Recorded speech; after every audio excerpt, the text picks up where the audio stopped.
नमस्कार विद्यार्थी मित्रांनो, मी अनुप नागपुरे तुमचं स्वागत करतोय आपल्या YouTube चॅनलला। मित्रांनो, आपण बघत होतो आपली PYQ ची सिरीज।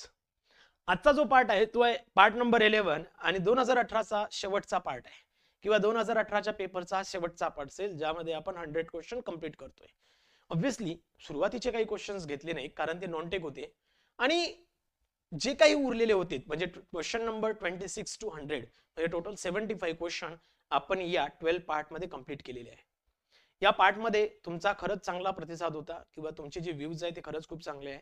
2022 चा पेपर पण घेऊन येणार ज्यामध्ये आरटीआय चे क्वेश्चन सोडून सगळेच क्वेश्चन नॉन टेक सुद्धा त्यामध्ये कव्हर केलं जाईल किंवा आरटीआय चे मी फक्त तुम्हाला डायरेक्ट सांगेल कारण आरटीआय आरटीएस मला त्याबद्दल फारसं माहित नाही किंवा मी त्यामध्ये डीपली स्टडी नाहीये। त्यामुळे तुम्हाला आरटीआय आरटीएस वर पण 2022 चा क्वेश्चन पेपर आपण सॉल्व्ह करू।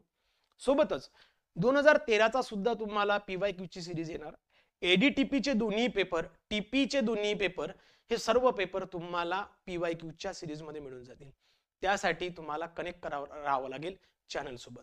त्यामुळे आधी चॅनलला सबस्क्राइब करा आणि प्लीज कमेंट करत चला। ओके, सो आपली जी असिस्टंट टाउन प्लॅनरची बॅच आहे रेकॉर्डेड आणि लाईव्ह फॉर्मॅट मध्ये चालू आहे, त्यामुळे तुम्ही त्याचा सुद्धा फायदा घेऊ शकता। त्या संदर्भात जर का कुणाला माहिती असेल तर प्लीज कॉन्टॅक्ट टू मी और अक्षय कुलकर्णी सर। ओके, तर मित्रांनो आजचा आणि शेवटच्या 2018 च्या पेपरच्या शेवटच्या सिरीजचा पहिला क्वेश्चन आहे question number 93। Which of the following area is declare as a eco sensitive zone under the provision of environment protection act 1986 in the Maharashtra. सगळ्यात सुरुवातीला लक्षात ठेवा की इको सेन्सिटिव्ह झोन म्हणून काही एरिया नोटिफाईड केला गेलाय under the by the state Maharashtra state government under the act environmental protection act 1986 किंवा ईपी ऍक्ट 1986। हा जो एरिया आहे मित्रांनो हा आहे महाबळेश्वर पंचगामी। महाबळेश्वर पंचगामी हा जो रिजन आहे हा इको सेन्सिटिव्ह झोन म्हणून इस्टॅब्लिश केलाय under the act environmental protection 1986। त्यामुळे 93 ला ऑप्शन 3 हे करेक्ट येतं। So option 3 it is the correct answer for 93। Clear?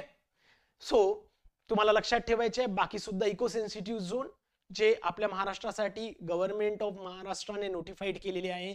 Time to time प्रत्येक तशा पद्धतीचे एक ऑफिशियल गॅझेट पब्लिश केलं होतं त्या संदर्भात किंवा कोणते कोणते नोटिफाईड एरिया आहे जे की इको सेन्सिटिव्ह झोन मध्ये मोडतात त्यांची माहिती सुद्धा किंवा ते एरिया मी तुम्हाला लगेच शेअर करेल।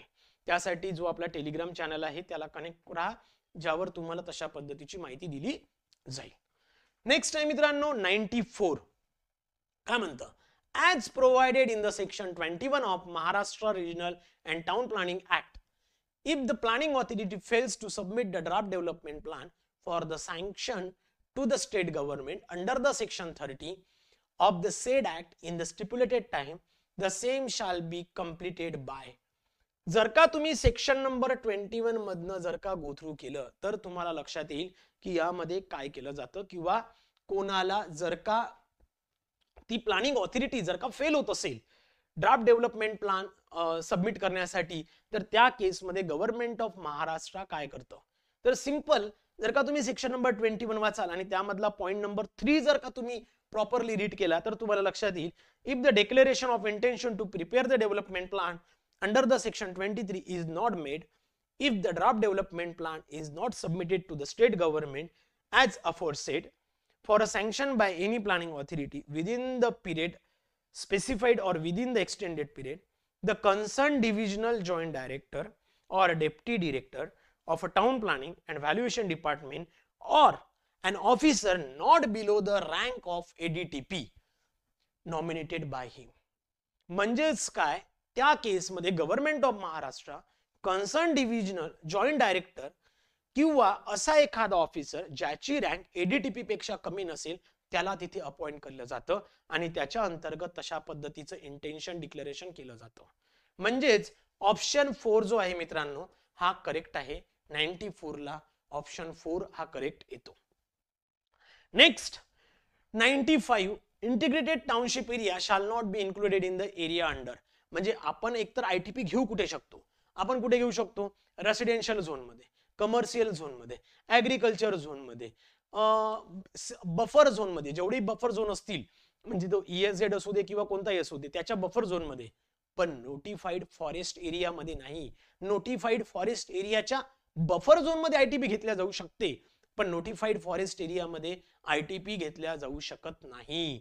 त्यामुळे लक्षात ठेवायचंय आयटीपी कुठे कुठे घेऊ शकतो, तर सगळीकडेच, म्हणजे जिथे नोटिफाईड एरिया आहे पण त्याचा जर का बफर झोन असेल आणि जो की 40 हेक्टर पेक्षा कमी नसेल तर तिथे घेता येतो.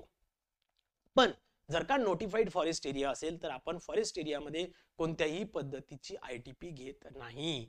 त्यामुळे नोटिफाईड फॉरेस्ट एरिया हे करेक्ट ऑप्शन आहे, ज्यामध्ये आपण आयटीपी ही तिथे इन्क्लूड करू शकत नाही किंवा आपण घेऊ शकत नाही. क्लिअर. नेक्स्ट क्वेश्चन आहे 96 क्वेश्चन मित्रांनो परांजपे कमिटीवर आहे आणि परांजपे कमिटी आपल्यामधनं आत्ता तरी अवेलेबल नाही किंवा ती आउट ऑफ सिलेबस झाली आहे. परांजपे कमिटी हा 2018 मध्ये फक्त होता, 22 मध्ये कुठेही परांजपे कमिटी किंवा येणाऱ्या 24 मध्ये सुद्धा तुम्हाला परांजपे कमिटी दिसणार नाही. त्यामुळे परांजपे कमिटीवर स्वतःचा टाइम वेस्ट करू नका किंवा ही आउटडेटेड पार्ट आहे किंवा आउटडेटेड फिनॉमिनॉन स्ट्रक्चरल पार्ट आहे. त्यामुळे ऍग्रिकल्चरल फील्डच्या संदर्भात जो कोणता परांजपे कमिटीचा रूल होता त्या संदर्भात आता ही परांजपे कमिटी जी आहे ती काढून टाकण्यात आली. त्यामुळे लक्षात ठेवताना एक लक्षात ठेवा, परांजपे कमिटीवर टाइम वेस्ट करू नका. क्लिअर. यानंतर आहे 97, विच ऑफ द फॉलोइंग शाल not be the content of regional plan. खालीलपैकी कोणता आरपीचा पार्ट नाही. तर सिंपल आहे, सिंपल कंडिशन आहे, allocation of land for different uses हा आरपीचा पार्ट आहे. आरपी मध्ये तशा पद्धतीने झोन वाईज लँडचा यूज काय असायला पाहिजे तो इस्टॅब्लिश केला आहे. त्यानंतर ट्रान्सपोर्टेशन अँड कम्युनिकेशन हे सुद्धा रिजनल प्लानचाच पार्ट आहे किंवा तो कंटेंट आहे. Reservation of site for the new towns it is also the part of regional planning किंवा रिजनल प्लॅन मध्ये जर का कंटेंट बघितला तर reservation of site for new towns हे सुद्धा आहे. लास्ट पार्ट जो मला बघायला मिळेल, proposal for change of boundary of the state. कोणत्याही स्टेटची बाउंड्री चेंज करण्यासाठीचं जे प्रपोजल आहे मित्रांनो ते या पर्टिक्युलर केस मध्ये नाही किंवा तो त्याचा कंटेंट नाही. आरपीचा तो कंटेंट नसेल, त्यामुळे स्टेटची बाउंड्री चेंज करणं, त्याला अल्टर करणं, it is not the content of regional plan. Regional plan हा रिजन साठी फक्त बघितला जातो आणि त्या रिजन साठीच त्याला ओळखल्या जातं. क्लिअर. म्हणून ऑप्शन 4 जो आहे हा करेक्ट आहे, जो की रिजनल प्लानचा बाउंड्री स्टेटची बाउंड्री चेंज करणं हा कंटेंट बिलकुल नाही. सो 97 ला 4 हा करेक्ट येतो. क्लिअर. यानंतर नेक्स्ट क्वेश्चन आहे मित्रांनो 98, the disadvantage of clover leaf interchange. खरं तर क्लोवर लीफ काय आहे तुम्हाला माहिती असायला पाहिजे. क्लोवर लीफ जो आहे तो तुम्हाला अशा पद्धतीने बघायला मिळतो. ओके. आणि आपण जे ट्रान्सपोर्टेशन प्लॅनिंग इंजिनिअरिंग नाही, ट्रान्सपोर्टेशन प्लॅनिंग मध्ये ज्या कंडिशन स्टडी केल्या होत्या क्लोवर लीफच्या संदर्भात, हे क्लोवर लीफ इंटरचेंज कोणत्या फॉर्मॅट मध्ये दिला जातो तर क्लोवर लीफ इंटरचेंज हे अशा पद्धतीचं आहे की ज्यामध्ये extra travel distance for the right moving traffic and requires the largest space. Right moving traffic जे आहे त्यांना यासाठी एक्स्ट्रा ट्रॅव्हल डिस्टन्स कव्हर करावं लागतं आणि सगळ्यात मोठी जास्त जागा ही क्लोवर लीफ इंटरचेंज मध्ये युटिलाइज केली जाते. हा होता ट्रान्सपोर्टेशन प्लॅनिंगचा क्वेश्चन, ज्यामध्ये डिसएडव्हान्टेज ऑफ क्लोवर लीफ मध्ये जर बघितलं, it can not be use when two high volume, तर नाही, 2 हाय व्हॉल्यूम रोडला तो यूज करू शकतो. त्यानंतर that it can not be use when independent traffic of both roads in required, that it is not a simple to use and confuse drivers, आणि that right turning traffic has to travel the extra distance. म्हणजे right turning साठी जो काही travel distance असेल किंवा travel time जो आहे तो जास्त लागतो आणि ज्यामध्ये एक्स्ट्रा जागा युटिलाइज केली जाते किंवा जास्तीत जास्त जागा ही युटिलाइज होते. म्हणून 98 ला मित्रांनो ऑप्शन 4 हे करेक्ट येतं. त्यामुळे 98 ला 4 करेक्ट, ज्यामध्ये राईट टर्निंग ट्रॅफिक साठी तुम्हाला एक्स्ट्रा डिस्टन्स ट्रॅव्हल करावं लागेल. क्लिअर. आपल्या नोट्स मध्ये सुद्धा हे नोट्सचेच पॉइंट दिले आहे मित्रांनो. हे नोट्सचेच पॉईंट दिले, त्यामुळे तशा पद्धतीने तुम्ही गो थ्रू करू शकता. नेक्स्ट आहे मित्रांनो 99. हा क्वेश्चन जर तुम्ही बघितला तर तुम्हाला इझिली लक्षात येईल. तुम्हाला सिंपल एक गोष्ट लक्षात क्लिअर असायला पाहिजे, म्हणजेच काय, मॅच द पेअर मध्ये कुठेही मॅच करण्याआधी एक स्पेसिफाईड आन्सर, कमीत कमी एक स्पेसिफाईड आन्सर तुम्हाला माहित असणं गरजेचं आहे. जसं की detail development of specific area काय असू शकतं. Detail development of a specific area, कोणत्याही एखाद्या स्पेसिफिक एरियाचं डिटेल डेव्हलपमेंट हे मित्रांनो कॉम्प्रेहेन्सिव्ह डेव्हलपमेंट मध्ये बघितलं जातं किंवा कॉम्प्रेहेन्सिव्ह डेव्हलपमेंट प्लॅन मध्ये बघितलं जातं. म्हणून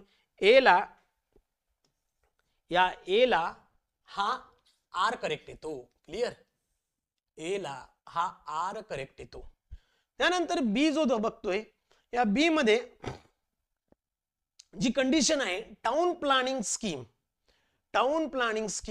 ही टाउन प्लॅनिंग स्कीम जो की डेव्हलपमेंट ऑथॉरिटी असेल तीच परफॉर्म करू शकते. म्हणून त्यासाठी बी ला क्यू बरोबर येतो एरिया डेव्हलपमेंट ऑथॉरिटी. क्लिअर, म्हणजेच काय, बी साठी क्यू करेक्ट आहे, area development authority. Next C आहे development plan for the part area.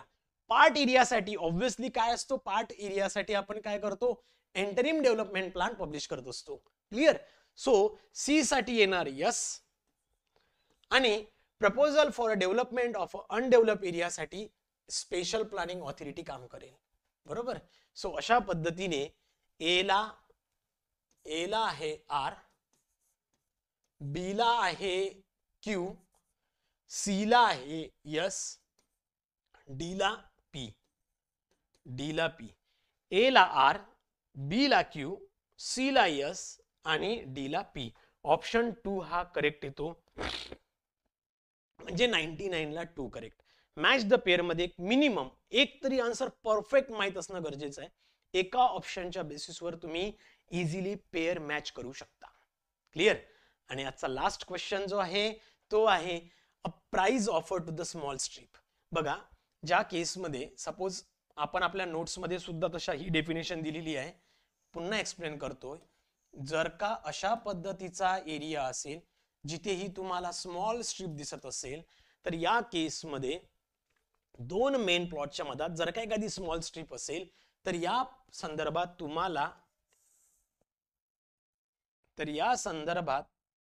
संदर्भात तुम्हाला अकोमोडेशन व्हॅल्यू आपण त्याला ओळखतो. म्हणजेच काय, हा प्लॉट ए एकतर ए किंवा बी, म्हणजे या प्लॉटला सेम करताना याची अकोमोडेशन व्हॅल्यू कोण देऊ शकतं, either the owner of plot A or the owner of plot B. म्हणजेच काय, एक स्मॉल स्ट्रीप जी आहे, a price offer to small strip of a land between the two plots which can not be developed independently. या प्लॉटला separately तुम्ही develop करू शकत नाही किंवा तशी त्याची पोटेन्शियल पण नाहीये.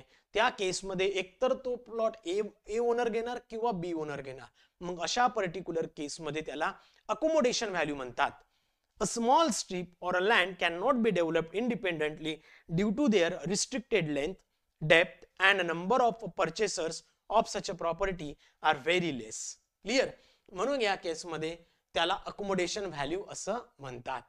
क्लिअर, तर मित्रांनो हे होती आपली 2018 ATP ची सिरीज, जी आजच्या लेक्चर मध्ये कंप्लीट झालेली आहे. आपण पुढच्या लेक्चर पासून 2022 क्वेश्चन नंबर 1 पासून नवीन सिरीज चालू करणार आहोत. त्यासाठी चॅनलला जुळून राहा, कमेंट करा आणि चॅनलला सबस्क्राईब सुद्धा करा. तोपर्यंत thank you so much. Have a great time, have a great day. Thank you guys.